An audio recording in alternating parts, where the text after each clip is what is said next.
Bienvenue dans le web de Néo-Salva, Anne-Marie et Céline. Bonjour Néo, bonsoir. Bonsoir Céline et bonsoir à tous vos auditeurs de Néo Salva et merci pour ton invitation.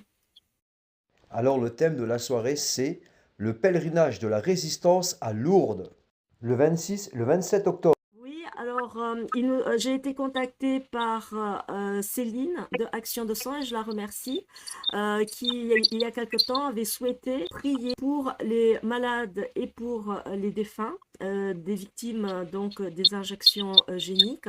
Et donc elle m'a demandé si je voulais être la marraine et j'ai accepté avec une grande joie. Parce qu'il me semble vraiment important de prier pour les âmes et pour la souffrance des gens qui ont été victimes de ces injections et également de prier pour les défunts. Voilà. Personnellement, moi, j'ai organisé donc le débat à la Chambre des députés au Luxembourg. J'ai participé récemment donc à de nombreuses conférences et notamment celle de Nantes avec les masques blancs, avec Sylvie Pfender que je salue. Et puis j'ai fait des actions statiques avec Macha récemment à Rouen, mais également avec Eliane Cortine au Pass-Ex, Michel Musso, les Désenfantés, et bien d'autres. Si je les oublie, excusez-moi là, je ne peux pas citer tout le monde. Et du coup, il me semblait vraiment très très important euh, de prier pour les malades et de prier pour ceux qui souffrent actuellement de ces injections géniques en tant que croyante, en tant que catholique, et de remettre l'humain au centre. Quoi de mieux qu'aller à Lourdes, confier toutes nos intentions de prière à notre maman du ciel, la très sainte Vierge Marie. Voilà. Et je suis vraiment très très heureuse que on s'occupe aussi pas seulement de protocoles de soins, de comprendre la physiopathologie, mais que c'est la mission de l'Église de prier pour les malades, de prier pour les défunts. Et voilà, on répond à cet appel simplement de l'Église. Et on va aussi prier pour les malades qui ont des effets secondaires et qui vont se joindre à nous pendant ce pèlerinage. Ah, absolument. Action de Sang, c'était donc le collectif qui est le précurseur des actions d'information, puisque Sébastien, donc avec Action de Sang Perpignan, il avait créé des actions pancartes A1 pour montrer dans toute la ville les dangers du vaccin et l'hécatombe que ça provoque en mettant les photos des enfants décédés et des adultes. Et donc ça, c'était en 2021-2022. Ça a pris une telle ampleur parce qu'en fait, le visuel est très important et donc les résistants ont eu vent de cette démarche. Et donc, tous les autres résistants et tous les collectifs ont repris, jusqu'au même les désenfantés qu'on a mis en lien, repris cette méthode pour faire voir la vérité à tout le monde et que justice soit faite. Et donc, nous, en 2023, le collectif s'est dissous. Et en 2024, je me suis dit, il faut reprendre ces actions aussi. Nous, on s'est reposé un an, on va dire. Et enfin, moi, j'ai à cœur de donner une dimension spirituelle au combat. Parce que c'est la foi, elle doit être au centre du combat. Parce que sans l'aide de la Providence, nous croyons, nous savons très bien qu'on n'y arrivera pas. Alors, c'est pour ça que je me suis dit, bon, ben, les actions statiques se font, Action 200 Belgique est là, les désenfantés sont là, les masques blancs sont là, tous les autres collectifs sont là, les médecins qui se font sacrifier comme Anne-Marie, Denis Agré que j'ai soutenu et je suis allée prier au Sacré-Cœur avec pareil le collectif pour qu'il ne soit pas radié, il est quand même radié. Donc, même qu'il va bien, y compris pour lui, il y a quand même des choses qui, de toute façon, ne vont pas. Et donc, il faut remettre de la foi dans notre pays. Et c'est pour ça que moi, tout de suite, j'ai appelé Michel Musso et tous les amis que je connais résistants en leur disant, j'ai envie de faire des actions dans les lieux sacrés. Et Lourdes, ça me tient tellement à cœur, puisqu'il y a des guérisons miraculeuses, qu'elles soient spirituelles ou réelles. Et donc, j'ai réussi grâce à Michel, à avoir le téléphone d'Anne-Marie et de toi, parce que moi, je regarde beaucoup tes vidéos et la manière dont tu travailles, et ça me plaît. Et je suis très, très contente que vous soyez là pour m'aider, parce qu'en fait, c'est un travail d'équipe, hein. et même au-delà, et on a des bons retours. Les gens, sans avoir fait beaucoup de promotion, sont tellement heureux finalement de venir prier avec nous. Et donc voilà. Merci pour l'invitation, merci de me donner aussi la parole pour pouvoir, bien me faire comprendre et comprendre pourquoi on fait cette action. Je voudrais rajouter, alors juste soutien bien sûr à Dr Denis Agré qui a été radié de façon permanente, mais comme le souligne Dr Stéphane Gaillet, qui a fait partie du conseil départemental de l'ordre des médecins de Strasbourg, il n'existe pas de radiation permanente. Au bout de 3 ans, un médecin radié peut demander sa réinscription sur la liste de l'ordre, obtenir un numéro d'ordre pour pouvoir continuer à travailler. Donc, je pense que c'est une information qui est importante que Dr Gaillet a donnée. Et deuxièmement, je voudrais dire que je ne suis pas docteur en médecine, je suis docteur en chimie. Donc, j'ai fait 8 ans de chimie et j'ai fait de la recherche médicale. Évidemment, j'ai travaillé dans des équipes pluridisciplinaires, notamment au Michigan, mais aussi j'ai fait partie du CNRS, hein, voilà, donc en tant que chercheur.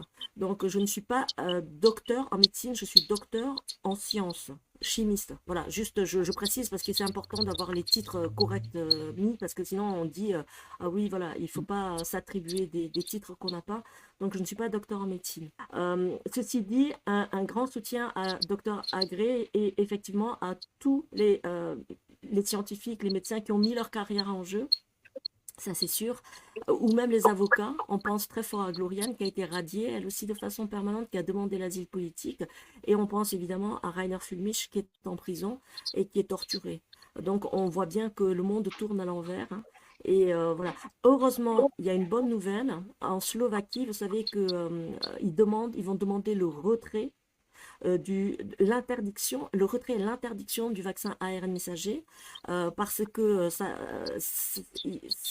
modifie l'ADN, c'est une arme biologique, et Fico, enfin le Premier ministre, a eu 5 balles. Et je crois que c'est dans cette région-là où ils avaient dit qu'il y avait 3 codes QR, une infirmière avait lancé qu'il y avait 3 codes QR, et effectivement, chose très très importante pour nous, c'est la première fois qu'un gouvernement dit que nous sommes micro-pucés à notre insu. Donc, je dis ça par rapport à la présence de graphène qui émet des adresses MAC, qui contrôle le système SWIFT bancaire.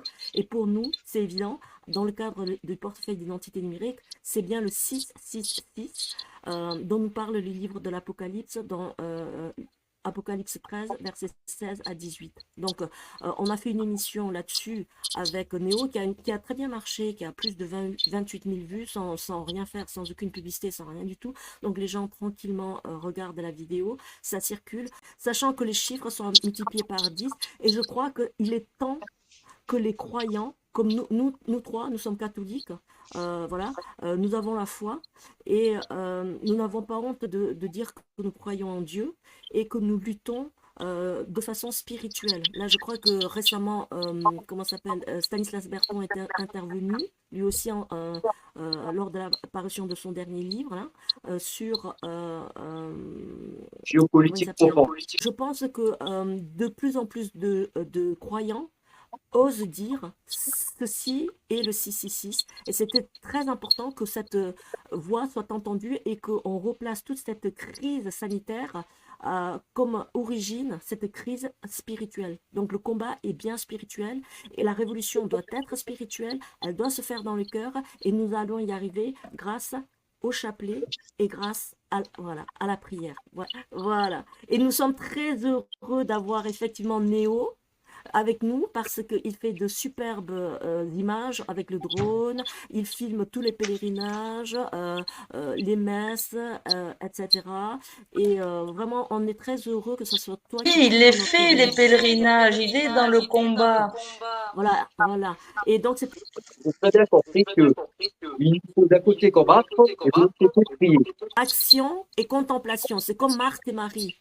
Il faut que notre action, c'est action-contemplation, soit nourrie par la prière. Parce que sinon, l'action est vaine. L'action est vaine si ce n'est pas Dieu qui conduit. Il faut savoir que les ennemis qu'on a en face, eux aussi ils prient, mais ils ne prient pas le même Dieu. Ils se servent aussi de forces surnaturelles pour arriver à leur but. Donc nous aussi, on doit demander des grâces du ciel pour que le surnaturel puisse nous aider dans le combat. Et donc là, je dis bravo à Céline qui a fait des chapelets au Sacré-Cœur de Jésus. Et donc là, elle renouvelle l'action à Lourdes et je me joins à vous avec conviction. J'ai envie de dire, il est temps que l'Église rentre dans la danse et que les croyants, les baptisés, les fidèles, les pierres vivantes du corps mystique du Christ, c'est-à-dire l'Église militante, rentrent dans la danse. Parce que depuis la crise des Gilets jaunes, ben, c'était les Gilets jaunes, et puis ensuite il y a eu les agriculteurs, et puis il y a eu les retraités, et puis il y a eu les médecins et les scientifiques, puis il y a eu les avocats. Enfin, tout le monde est rentré dans la danse, j'ai envie de dire, et on a envie de dire, comme je disais à l'abbé Salnave, mais où est l'Église? Où sont les chrétiens? Où sont les croyants? C'est le combat de l'Église, c'est l'Armageddon, c'est le combat de l'Église. Donc, je veux dire, il est temps que l'Église se mobilise et rentre dans la danse pour répondre justement à la prophétie de Marthe Robin qui a dit la France tombera plus bas car elle se sera choisie des mauvais chefs. On a vu que tous les présidents depuis la Ve République sont des francs-maçons. Ensuite, elle se souviendra de ses racines chrétiennes et lorsqu'elle sera au fond, dans sa détresse, elle se souviendra de ses racines chrétiennes et elle implorera le Seigneur qui, dans sa grande miséricorde, se tournera vers elle. Et j'ai l'impression que c'est le moment d'aller dans notre détresse, à genoux, prier avec un cœur repenti pour l'intervention divine, pour nous secourir justement, parce que les forces du mal se déchaînent, les ténèbres se déchaînent, et nous avons besoin des forces angéliques, la force des saints, de la force de l'Église triomphante, c'est-à-dire les anges et les saints à nos côtés. Et c'est le moment, je veux dire, comme Élie le disait, moi j'ai pas peur parce que les anges sont avec nous. Et j'ai envie de dire, invoquons les anges, invoquons les saints et rentrons dans cette bataille spirituelle et demandons des guérisons, demandons des miracles. Oui, moi aussi j'ai Oui, alors en plus, ce qui est bien dans ce pèlerinage, c'est que c'est un pèlerinage familial parce qu'on a des victimes et on le fait en premier pour eux, pour les défunts et les victimes qui sont lourdement handicapées à cause du vaccin. Et donc, ils vont venir avec nous, certains avec des enfants. Donc, c'est vraiment pas une démonstration de force, de banderole et de logo, mais une démonstration de prière, tous ensemble, en implorant la Vierge Marie avec nos enfants, la femme de Néo, les amis d'Anne-Marie, les miens, tous les résistants de bonne volonté. Grâce à Denis Agré, avec qui j'ai soutenu à Paris, j'ai rencontré des gens extraordinaires à Paris. Je les ai vus une fois. Je pense à un gilet jaune, Jésus gilet jaune, et d'autres. Et ils viennent à Lourdes. Ils viennent. J'ai une petite surprise. Il y aura peut-être mon ami André Debiaz qui sera présent parmi nous. J'en ai entendu parler, je le suis aussi un peu sur la toile. C'est un croyant que je trouve qui a la foi également en Dieu. Et c'est important d'avoir beaucoup de gens qui sont avec nous, que l'Église se lève. J'ai envie de dire que l'Église de Dieu, que les hommes et les femmes de bonne volonté se lèvent. N'oubliez pas que c'est marqué pèlerinage de la résistance. Et il faut que tous les catholiques, tous les résistants soient présents pour se battre pour la vérité, pour le Christ, contre ces forces obscures. Il faut prier pour toutes ces âmes qui ont été victimes des effets secondaires. Il faut les porter dans nos prières.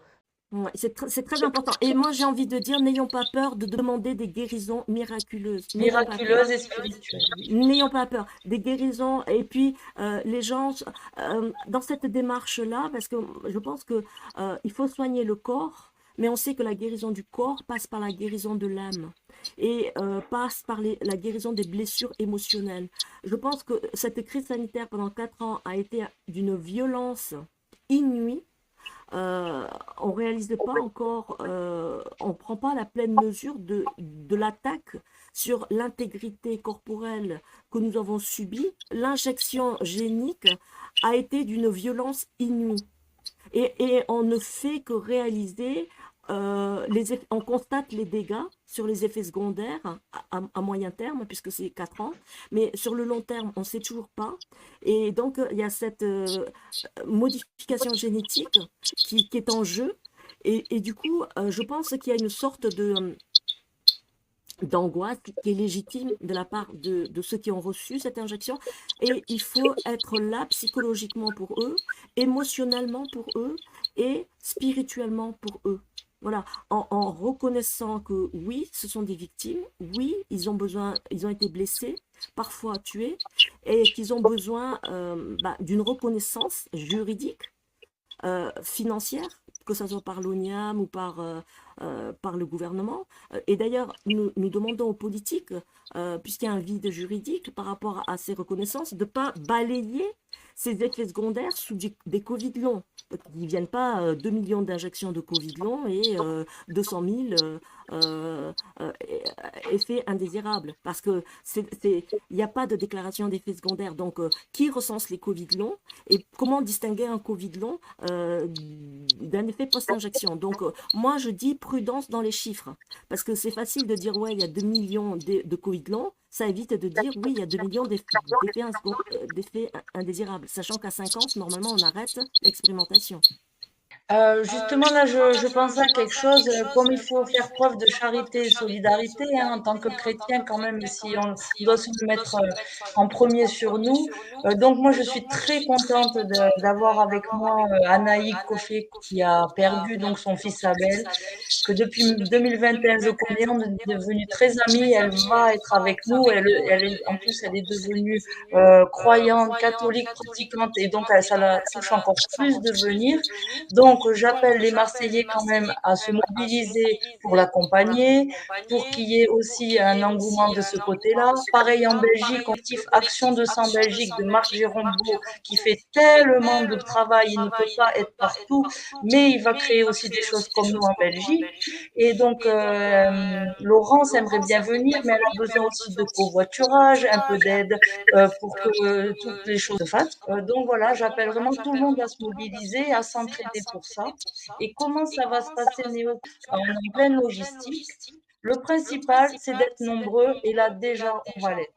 Le principal, c'est de prier. Le principal, c'est d'avoir un prêtre, d'avoir une messe. On va arriver dans le sanctuaire sans prétention, comme tous les pèlerins du monde entier qui viennent prier. Donc, on va arriver avec nos chapelets, avec nos intentions de prière, avec le cœur. Moi, avec le collectif et Sébastien qui m'aide à la technique, on a créé les croix pancartes. Donc, on en a fait une trentaine, on a encore un peu à faire. Les affiches qui m'arrivent de Francis le procédurier grâce à Dominique Bodino. Donc, je vais rassembler tout ça chez moi. Je fais la technique, la mise en page, etc. La mise sous plastique. On va les amener et on verra comment on les déploie. Le principal, c'est pas le déploiement. Le principal, c'est vraiment d'être présent. Et on aura nos croix, on aura nos affiches, on aura le cœur à la prière. Et les choses se font petit à petit. Très bien. Et ce qui est important, c'est que ceux qui peuvent pas, par exemple, venir à 11 heures au lieu de rendez-vous le samedi matin, parce que leur train arrive à 15 heures, par exemple, eh bien, on aura aussi des points de rendez-vous avec, par exemple, 16 heures le chemin de croix et surtout 21 heures la procession. Donc, on aura des points de rendez-vous. C'est moi qui centralise et Anne-Marie m'aide beaucoup pour comme ça, on va créer un groupe pour si jamais il y en a un qui arrive en retard au train, quelqu'un va l'aider pour arriver sur le lieu. Donc tout ça va être très, très bien organisé avec des points de rendez-vous stratégiques pour que personne ne manque rien. Et Néo, évidemment, Néo, on compte sur toi pour être sur tous les fronts. Oui, Alors, tu vas faire un superbe reportage. Tu vas faire un superbe reportage parce que Marc Gérombeau veut faire un pèlerinage sur Banneux-Beaurain, les 2 lieux d'apparition en Belgique. Et il a besoin pour convaincre l'archevêché, les évêques, les prêtres de lui ouvrir le lieu, justement, de montrer que ça se passe bien, et de montrer aussi que, voilà, nous sommes avant tout, nous sommes Des des prières. croyants. Nous sommes des croyants, nous sommes des priants. Et voilà. Et il compte sur ton reportage, un beau reportage. Il a dit, Néo, il faut qu'il nous fasse un beau reportage pour le montrer aux évêques et tout ça. Donc, on compte sur toi, Néo. Hein. On compte sur toi. Alors moi je peux vous dire que Néo sera présent pour faire un beau reportage, il sera présent pour le mettre tout en image, pour sensibiliser les gens à notre cause. Vous me contactez sur mon Facebook Messenger, sur mon WhatsApp. Céline pourra vous donner mon numéro. Moi, vous me raconter votre histoire et moi, si vous n'arrivez pas à trop écrire, je peux vous aider à écrire 4-5 lignes et ces lignes-là seront lues devant la statue de la Vierge Notre-Dame de Lourdes, là où on Les dépose toutes prières. les fleurs et les prières et on mettra vos intentions de prière et on confiera vos intentions de prière à notre maman du ciel. Eh ben justement, s'il y a des gens qui sont victimes d'effets secondaires et qui sont malades, Céline, est-ce que tu peux nous donner le lien pour qu'ils puissent nous contacter? Je le mettrai justement en bas. Ben, le lien, c'est le Action 200, c'est Facebook Action 200. Céline et Anne-Marie, je vous remercie d'être venus dans le web de NeoSalva. Et je vous dis à bientôt hein, pour une autre émission. N'hésitez pas à cliquer sur la cloche et à vous abonner. Au revoir Céline, au revoir Au Anne-Marie. revoir. Au revoir Néo, merci.